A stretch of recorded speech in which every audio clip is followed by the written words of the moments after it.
Well, it just gets worse if your name's Biden. The latest is that First Lady Jill copped it from the Hispanic community for a gaffe where she seemingly likened Latin people to a breakfast taco, which is not even a thing. Now President Joe is off recovering from COVID and appears to be doing okay, but not before the First Lady was heckled at a Connecticut ice cream shop.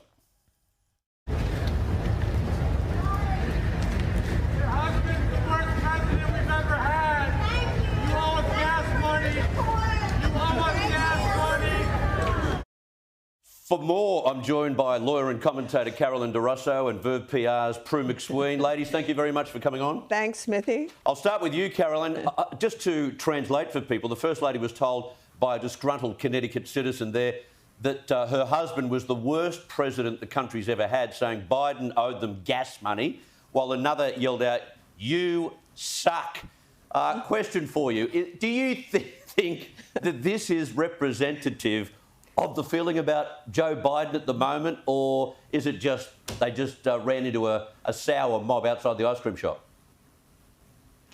Oh, look, I don't think it's necessarily right across the board, but you would think that particularly between among that middle class of Americans and perhaps that lower class of Americans who are really struggling with the cost of living at the moment, yes, that probably is the general sort of thought. You know, Joe Biden comes in and it's after I think it was $5 trillion got pumped into the US economy because, you know, that's all going to be just fine.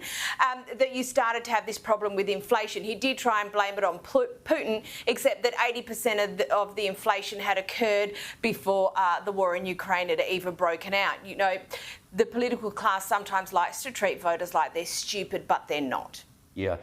When we were talking about this before we came on, I said, oh, this person's yelled out to Jill, oh, your husband sucks, and he's the worst president ever. And someone in the newsroom went, yeah, so what? Yeah, exactly. Well, I mean, that happens to politicians everywhere, to be fair, but, you know, he does suck.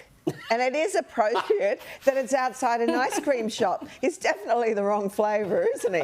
I mean, the bloke is really off. He's just...